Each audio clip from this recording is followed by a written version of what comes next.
Well, it is my great pleasure today to be with Katie Stidolf, who I met a number of years ago now at the second Newcastle Startup Week, and ever since then we've been talking philosophy together. And Katie has got a handle, which is the Savvy Stoic, which is absolutely fantastic. It's a brand now, and she's an in-demand speaker as well, aren't you, Katie? Yeah, absolutely. Yeah, I'm starting a demo. Yeah, fantastic on philosophy. And what we're going to try and do today, as many of you know, is that I came up with this philosophy called happypreneurship, if you like, based on about 10 values. But a lot of them are based on philosophy, really. And it is a philosophy. And there is no better person to explore with me how practical day-to-day philosophy can help business owners and all enterprising people survive and thrive and be fulfilled and be happy in various things. So Katie, my kind of first question for you is, a lot of people think philosophy is a very dry subject and it doesn't have any practicals, but I noticed that you called Stoicism and the Stoics, you called it a beautiful philosophy. Why do you think that? Because you're very enamored by it, but you use it day to day, don't you? Yeah, so I think it's a beautiful philosophy because it can help you with so many things in life, and that's speaking from personal experience. So whether it's in your own business, whether it's in university, or whether it's just in personal day-to-day life, it's helped me so much. And I think that's why I call it a beautiful philosophy, because it's really resonated with me. And in terms of day-to-day, you mentioned a lot of people consider philosophy to be quite dry, and I think that's a very true statement, especially when you consider philosophy as solely a theoretical pursuit. And Stoicism, which is my philosophy of choice, and I'll tell you a little bit more about what it is in a few moments, is the most practical philosophy out there. So you can apply these teachings to your day-to-day life. You don't just have to sit back in an armchair and read a book like you would consider a philosopher. It's not just a theoretical pursuit. There is theory to go alongside it, because it's a philosophy, of course, but it's a philosophy to be lived and to be learned and to be practiced in all areas of life. So I think it's just beautiful, because it doesn't matter whether you've got a philosophical background, whether you're a student of philosophy, you can take little bits of Stoicism and apply them to your life regardless of your knowledge in the subject. So it's just an all-around gorgeous philosophy for me. So I hope that answers your question. That's great. And I think the other interesting thing is that I've been all over the place with lots of different philosophies, obviously, and I'm really pleased that I studied it for 50 years now. But the other thing I think is that Stoicism is so accessible because the writers about Stoicism were using it in their day-to-day lives, weren't they? So Marcus Aurelius and Seneca and all these are all real people. I mean, the last great emperor of Rome used it every day, didn't he? I think that's why it's so amazing as well, because the diversity of those people. You have the three great Roman Stoics were Marcus Aurelius, Epictetus, and Seneca. So Seneca was a Roman playwright. He was also tutor to the deranged Emperor Nero, if you want to call him. And then Marcus Aurelius, the last good emperor of Rome, obviously he was a practicing Stoic. I have his book here, which I highly recommend, Meditations. It's absolutely amazing. And that's his way of practicing Stoicism, dealing with it. It's a journal, but it's really a spiritual exercise for him. And then you have Epictetus, who was a slave. So all of them different people lived as Stoics and took the teachings and applied them to your life. So it's such a diverse philosophy. It doesn't matter what background you're from, where you are in life, you can use it to help you live a happy, fulfilling life. Yeah, fantastic. And when I really went back to Stoicism, it was because of the psychologists that I've mentioned before, and we've talked about, called Albert Ellis, who was rated by his peers as the second most influential psychologist ever. I think Jung was first and Freud was third, and he was second by his peers. And of course, he actually developed his behavior therapy, if you like, getting people to take practical actions to deal with mental health problems, depression, various things, by using Stoic philosophy. So that Albert Ellis is the one that created CBT, wasn't it? That was Albert Ellis, yes, spot on. And he did it himself. He learned to use this himself, the Stoic philosophy, to increase his own confidence, if you like, and his own presence and his own fulfillment. And you've got a wonderful way about living and life and various things, which is absolutely fantastic. Could you just sort of like say day to day what kind of things that you take from the Stoics, if you like? Yeah, sure. So firstly, the Stoics are all about optimizing your time, living a fulfilling life, really recognizing your purpose. So Marcus Aurelius talks a lot about, obviously he journals, but how you should really think about how you spend your day. So does Seneca. So I start my day, really, the Stoics have given me a morning routine that I stick to. And it doesn't matter what's going on, whether I'm away at an event and I'm in a hotel room, regardless of what it is, this is my morning routine. And I'd say I take that from the Stoics. Seneca says life without design is erratic. So it's just crazy and basically you're going to waste your time. So I start my day in a very Stoic way with this book, which is the Daily Stoic. And it's a page a day book. So every day it has a quote from one of the three great Stoics. It sometimes has other Stoics that are less known, but it's a Stoic quote. And then it has commentary alongside that. So you start the day reading it, contemplating on the passage. Then I have the Daily Stoic journal. So then I journal, and this has a prompt, a question that goes hand in hand with the page that I just read. Then I meditate for 20 minutes normally. Sometimes it's a little bit shorter depending on where I am or how much time I've got. And then you cannot see, but this whole room is filled with Stoic prints. I mean, you can see one there, which is good. Really. Yeah. And then I have this on my desk, which I'm going to talk about. It's so it's a crossbow, a skeleton holding a crossbow, and it looks at us in eye level.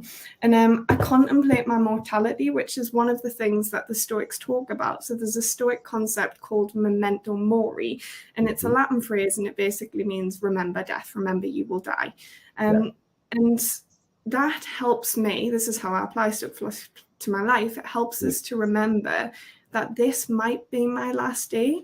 So by doing so, it allows us to really think about, okay, what work do I want to do today? What do I want to achieve in life? Because tomorrow's not a given. So there's no point in us wasting the day.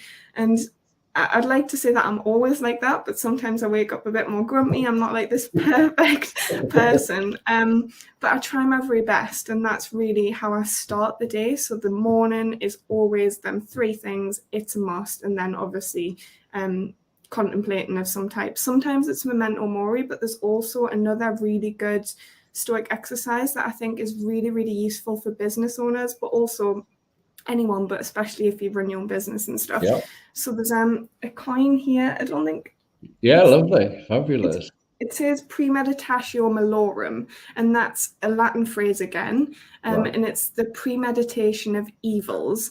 So another contemplative exercise, and in this one, what you do is have you heard of positive visualization? Yes, absolutely. Yeah.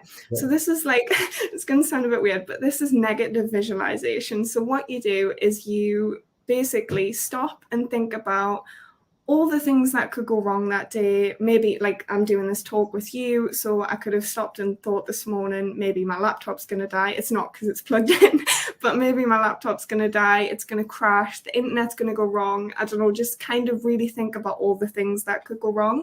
The other part of it is to think about the things that you could be like taken away from you in your life. So that could be people you love. It could be I don't know, just your house, whatever, your reputation, your job. And by doing so, it helps you to not be thrown off course so much if these things do happen. So if I've thought about, oh, this interview might crash or something might go wrong, if that does happen, I'm not like took by surprise straight away, because I've already kind of thought about that. So this comes to us from Seneca. And I have a quote here, and it says, rehearse them in your mind: exile, torture, war, shipwreck, all human possibilities should be before our eyes. So by doing so, it allows you to, like I said, not be taken off course, but also if you think about something that's really far ahead, maybe you could put a plan in place, maybe you could kind of not allow that situation to hurt you so much or whatever. And the chance of it happening isn't always the case. What you think about might never ever happen, which if you think about something negative, that's good. But it's just a really, really useful exercise. So that's how I start my day. And then I have one of the exercises that I kind of think about. And obviously throughout the day, I carry this coin and then one of the other coins, but this is, so for anyone who doesn't know what Stoicism is, I should probably quickly say that. So we're talking about uppercase Stoicism and not lowercase Stoicism. So lowercase Stoicism is just when someone endures pain, they don't complain. But uppercase Stoicism is a whole entire school of philosophy, an ancient school of philosophy. It's a Hellenistic philosophy from the 3rd century BCE, and it's really founded on rational thought. And there's 4 virtues that are fundamental to the philosophy. So that's courage, justice, wisdom, and temperance. And every situation in life is an opportunity as a Stoic to practice either one or all 4 of these virtues. So as I'm going through my day, I'm carrying this coin around and I'm remembering, okay, so what virtue do I need to bring to the table right now? What does this situation require of me as a Stoic? And sometimes I fall short. Sometimes I'm not good at bringing the right virtue. But on the back of my coin, it says the 4 virtues. And then it has, try not to exchange them for others. And that's a quote from Marcus Aurelius. So I just try my very hardest. Just say the 4 virtues again, because I think that it's really important that, if people can actually remember them now, it will really help them. So just say them again. So you have courage, the courage to do the right thing, to stand up for what matters. Then you have temperance, which is self-discipline, moderation.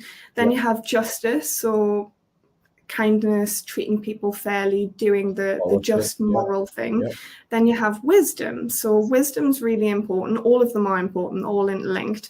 And the Stoics created quite a detailed taxonomy of virtue. They also did it with vice, but virtue for the Stoics, so them 4 virtues, wisdom, courage, temperance, and justice, are fundamental to the philosophy. They are, if you just remember that, and that every situation is an opportunity to practice it, you are on a good course of Stoicism. And the goal of life for the Stoics is to live in accordance with nature. When I say nature, I mean the universe as a whole, so what happens to you. And also the Stoics believe that we are rational creatures, so our nature as human beings is to be rational as best we can in all situations. Aristotle, another ancient philosopher who wasn't a Stoic, but he was around before Stoicism, talks about how the thing that distinguishes us from other animals in the animal kingdom is the fact that we are rational beings. We can stop, we can think, we can rationalize about a situation. So for the Stoics, virtue and being rational were really, really important. Okay. And and that reminds me as well why Albert Ellis was such an unpopular psychologist in the profession. Because instead of getting lots of money from counseling sessions, he told them to go away and practice these things. So basically, his best-selling book was How to Be Never Ever Miserable in Your Life Ever. I'm gonna have to listen to that. And of course, that's basically done by actually thinking of what could be taken away from you, what's negative, and it's actually practicing those things before it actually happens.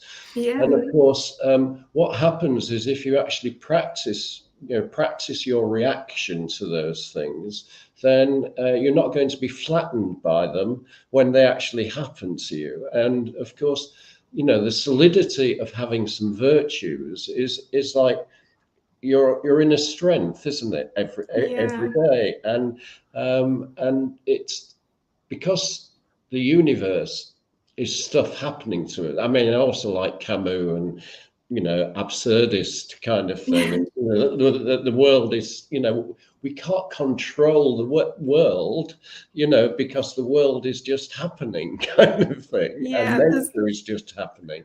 But what we can control are our own thoughts and actions. And if those are the only things that we can control, then we've just got to have something that we actually believe in is right for us, and that's the beauty of the and I think I love the concept of justice and wisdom, because I actually think well, anyway, I mean, for me, once you've decided that there is a virtue in justice and in wisdom, actually, not believing slogans to some sense, not believing all the babble kind of thing, but actually gaining some rational wisdom. You've got it increases your ability every single day to get through that day, and when you get a bit down, to get back up again, kind of thing, because you've got a purpose. Yeah, exactly. And that's the thing. You've got a purpose that's carrying you forward. So you're not asking for the government to do anything for you. You're not asking for your parents to do anything for you. You're not asking for your friends to do anything for you, even. Yeah, you're actually just saying, I can only control my own thoughts and actions, and I have this kind of like inner code and inner strength from the things that I want to do, and that's how you get. Exactly what you've just said. You only control what you do, what you think. There's a fundamental Stoic tenet, and that's, I've got a quote over here. I'm not being rude, I just have a second screen. So there's a core Stoic doctrine, and you would have heard of it. It's called the Dichotomy of Control, and this comes to us from Epictetus. And when I say it comes to us from Epictetus, Epictetus was like Socrates in a sense where he didn't write anything down. So really it comes to us from his pupil Arian, but it is Epictetus's teachings. So the Dichotomy of Control tells you to separate what you do control from what you do not control. Right. So I've got two quotes here, and this is, if you can just apply this to your life, again with the virtues, makes such a difference. So the chief task in life is simply this: to identify and separate matters so that I can say clearly to myself which are externals not under my control and which have to do with the choices I actually control. So in every situation in life, if you ask yourself, do I have any control over this? You don't have control what the government does. You don't have control I don't have control what my university does. The only thing I control is how I react to what other people do, which is fundamental, because if you start recognizing that you have this hidden power within you, because you can then say, okay, if I have no control over that, I'm not going to give it my time, not going to give it my energy, and I'm just going to focus on what really matters to me. So there's another quote by Epictetus which goes alongside this, and it says, there are things which are within our power, and there are things which are beyond our power. Within our power are opinion, aim, desire, aversion, and in one word, whatever affairs are our own. Beyond our power are body, property, reputation, office, and in one word, whatever are not property, our own affairs, whatever are not properly our own affairs. So that tells you what we do control, which is only really our opinions, desires, aim, aversion, whether we decide to go away from something, or in one word, our own affairs. So if you just focus on that small circle of control, you are going to have a life that is a lot more calm. Your peace of mind's going to be less hindered, because you're not given your energy and time to things that really don't matter. And the Stoics classified things into preferred and non-preferred indifference. So when he says your body, power, reputation, stuff like that, obviously we don't control them. But for a Stoics, so back to virtue for a second, the only good thing in life is virtue for a Stoic, the only true good. And it's that way for a few reasons, but mainly because virtue can never be bad. Like, it's impossible. Virtue could not be bad. But money, if you want to take money, for example, someone could use it for good and someone could use it for bad. So what really matters then is the character of the person who is using the money. Yeah. So if they're a virtuous person, then that's great. And Stoicism is all about building a good character, being virtuous. So for the Stoics, the only true good is virtue. And then that allows you to not get so bothered about material goods, wealth, and whatever else you want to think about that's external to you. Only focus on the internal things in your circle of control, and then you're going to have a much better life. So that's the Dichotomy of Control is a great place to start with Stoicism, because you can just ask yourself that question: is this in my control? And if it's not, then don't get bothered about it as best you can. Obviously, it's easier said than done, but it's a really good starting point for people who want to get into Stoicism. Oh, I absolutely love that. I want to ask you, I suppose, a really difficult question in terms of the fact that we haven't mentioned Albert Ellis, but we've had 2 years of the pandemic and various things. Now we've got a war and various things. And of course, those are all uncontrollables. They're all things that are actually happening to us. I've got to be honest and say that, the 2 years for me have been absolutely fantastic. I've actually loved my life during those 2 years. But my campaigning for Excluded UK and other things, and just the number of people that I'm interviewing at the moment that are talking about mental health, the mental health pandemic we've got in the UK at the moment. So I just want to ask you, how do you think that, we're not psychologists, but how do you think philosophy can help you when you're feeling sad, lethargic, down, those kind of things, because you feel, under the pressure of all these things around you? How do you think? Sure. So can help. So in terms of Stoicism helping me with feeling down and I guess laziness and lethargic and feeling a bit unproductive, I've definitely been there, especially through the pandemic. I was kind of glad I had university because it was something to anchor myself in. I still had somewhat of a routine, but it was obviously all from home. So then the motivation was all about me. Do I get up? Do I read this? Do I do my lectures? And I found it, I'm not going to lie, I found it a bit tough to get sort of the ball rolling and get there. But Stoicism, again, going back to the Dichotomy of Control, helped us to be like, okay, well, what do I focus on? What do I do here? But in terms of feeling down, it's different for everyone, but Stoicism's just allowed us to sort of be a bit kinder to myself. I don't know if that's a good thing, but there's a quote here, and it says, where's it gone? I've got a quote from Seneca somewhere, and it's do you know what progress is? This is paraphrasing because I don't know where I've put it. But I've began to be a better friend to myself.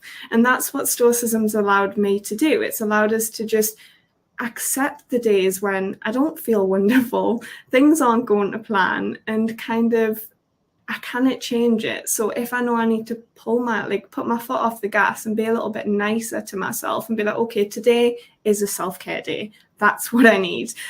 So Stoicism and philosophy is just heightened my awareness, and I think by having more of a heightened awareness, it's allowed us to really be in tune with how I feel. So Stoicism's helped me so much with anxiety. I still have bouts of terrible anxiety, but I used to be really, really bad. And Stoicism allowed us to build a healthy relationship with that anxiety. And you can do that with, obviously I'm not a psychologist, which we just said, but I think depression and other mental health issues, I suppose, it can help you to reframe how you think about that. Because I think when you're in a bad place, it can be so easy to think you're never going to get out of that place, or maybe beat yourself up because you think, oh, well, I'm not performing like other people, or I'm really not feeling up to it today when I know I have all these things to do.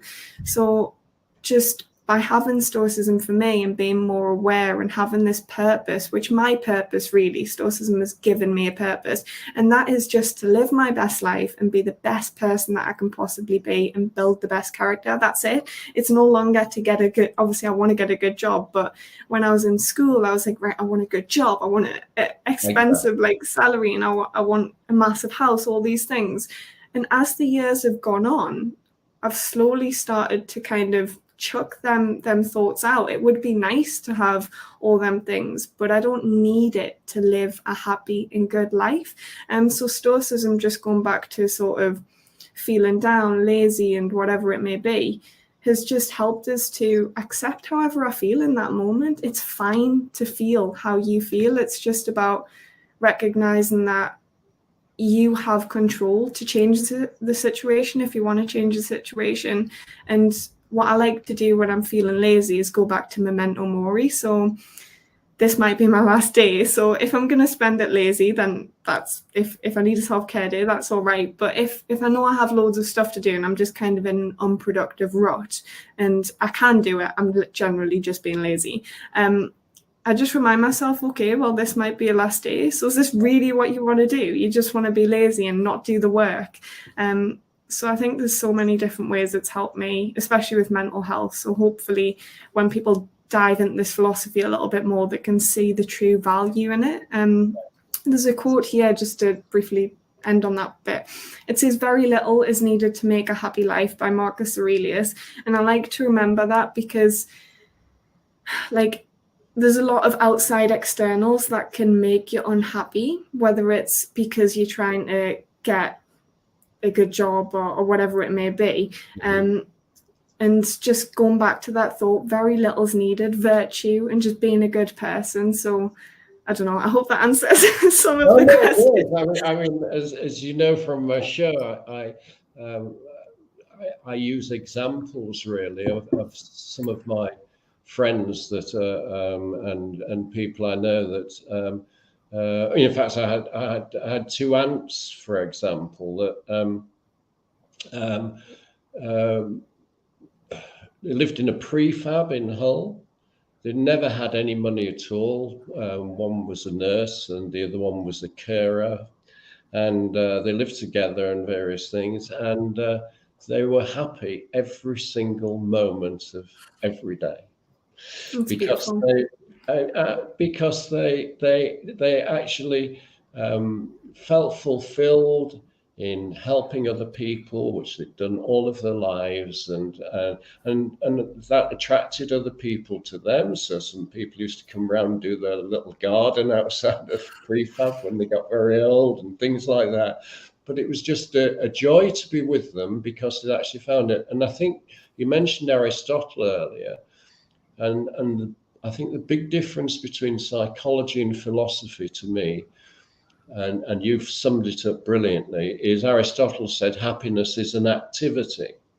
It's a habit, habitual. Yeah. Absolutely, it's not a thought. It's not overthinking things and various things. It's actually being useful, being virtuous in terms of virtue.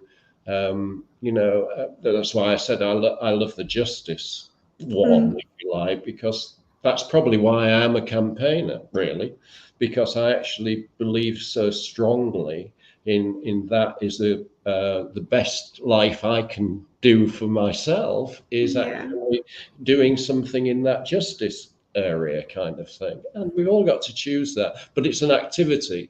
So when you're feeling down, get into something. So for me, it's the more lethargic I feel, the more I force myself to go out for a long run, for example. And that becomes a routine kind of thing, and everybody's got to find their own way. But it's an activity. It's like your morning routine is more likely to make sure that you don't have that many really definitely. Because you've started off the day with some activities, if you like, to chew up work for you. Yeah, it's great. Well, if you start the day right, you've started, like, it doesn't matter how the rest of the day goes. It might go terribly, but at least it started right. Yeah, exactly. So that's a good thing.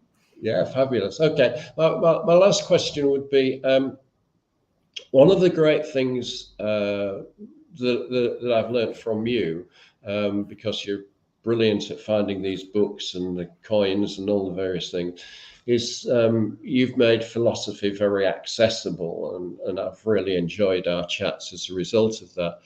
And what I do think now is that it isn't a dry subject, because there is so much fantastic material and people can see on YouTube and various things about philosophy, that you don't need to pour through big textbooks like, Heidegger and Husserl and all that. I still have nightmares about all of that. Hegel, all of that stuff. Yeah. So people don't need to think about it as an academic subject at all, and you don't present it like that. So what would be your advice to people who are thinking, yeah, these two may have something in this philosophy?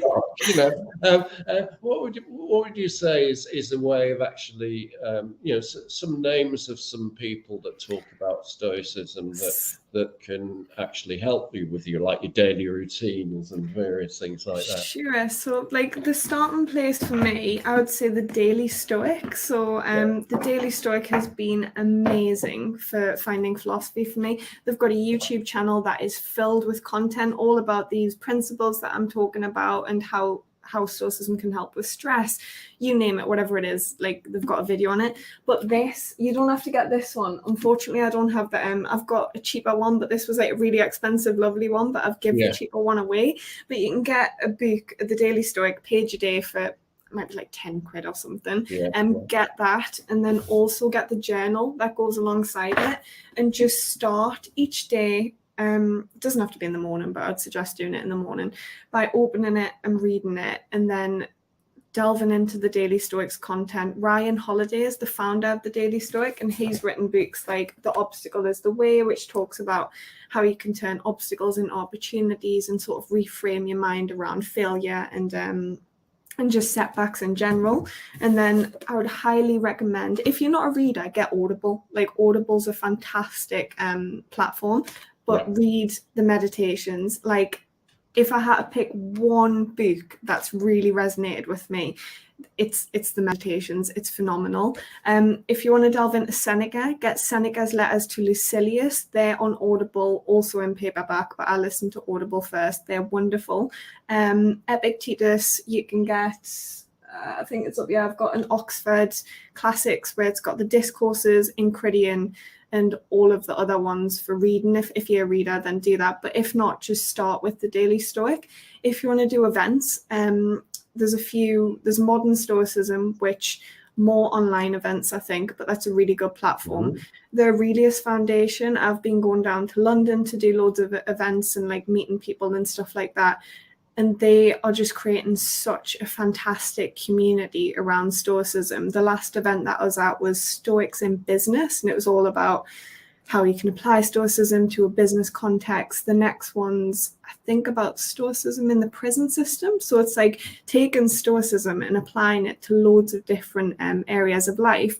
So there's loads of events out there, but just Google, start with the Daily Stoic, check out the Aurelius Foundation. Obviously, I've done some interviews on it, so search the Savvy Stoic, and there's just so many amazing content creators out there.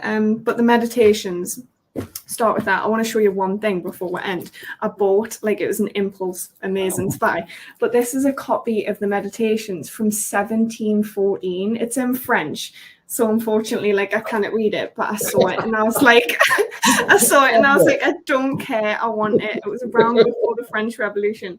So you'll learn French now. It's worth it. It totally is. But just search online. But the Daily Stoic is an amazing place to start, I'd say, for just delving into content. Fabulous. And is there a name of a speaker on Stoicism that you like, that's really practical, that appears on YouTube regularly? I've got a few that you have you got anybody that you can say, well, just put that person's name into Google, and you'll find them. They're nearly as good as Katie Stidolf in explaining Stoicism.